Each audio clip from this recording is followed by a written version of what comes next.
আজকে আলোচনা করতে চলেছি একটা গুরুত্বপূর্ণ স্টোরি রাইটিং, যেটি সকল শ্রেণীর ক্লাসের জন্য খুব গুরুত্বপূর্ণ। A foolish crow and a clever fox, এটি বোকা কাক এবং একটি চালাক শিয়ালের গল্প। গল্পটা কম বেশি তোমরা সবাই জানো, তো আরেকবার দেখে নাও। Once upon a time there lived a crow in a tree. এক সময় একটা গাছে একটা কাক বাস করত। One day it became very hungry. একদিন সে খুব ক্ষুধার্ত হলো। It was looking for some food here and there. এটা এখানে ওখানে খাবার খুঁজে বেড়াচ্ছিল। At last is found a butcher shop. শেষে কী হলো, সে একটা মাংসর দোকান খুঁজে পেল। It stole a piece of meat from the shop. সে দোকান থেকে এক টুকরো মাংস চুরি করলো। Then he flee away to the tree. তারপর সে গাছে উড়ে গেল। The piece of meat was in its mouth. এই মাংসের টুকরোটা ছিল তার মুখে। In the meantime a fox was passing under the tree. সেই সময় গাছের নিচে একটা শিয়াল পেরোচ্ছিল। The fox saw the crow with the piece of meat.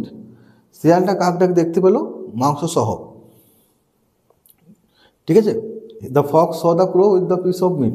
সে দেখলো যে তার মাংসটা রয়েছে। এখানে লিখতে পারো with the piece of meat in its mouth. তার মুখে মাংসটা রয়েছে। হি বিকাম গ্রিডি। সে খুব লোভী হলো, তার লোভ হলো। He wanted to take the meat from the crow. সে কাকের থেকে মাংসটা নিতে চাইলো। So he made a plan. তাই সে একটা পরিকল্পনা করলো। He said the crow. সে কাকটাকে বললো, you have a beautiful voice. তোমার গলাটা খুব সুন্দর। Then he asked the crow to sing a song. তারপর সে কাকটাকে একটা গান করতে বললো। The crow did not understand the plan of the fox. কাক তো শিয়ালের চালাকিটা বুঝতে পারলো না। হি বিকাম ইমপ্রেস। সে খুব খুশি হলো তার প্রশংসা শুনে। And started to Singh.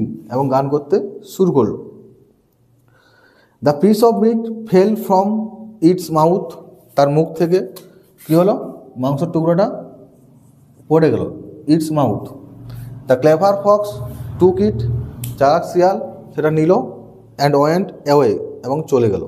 The crow became very sad and flew away. কাক খুব দুঃখ পেল এবং উড়ে চলে গেল। এই গল্পটার নীতি কথা কি? Do not touch the platter. যারা ফ্ল্যাটার করে, তোষামত করে, তাদেরকে বিশ্বাস করা উচিত নয়।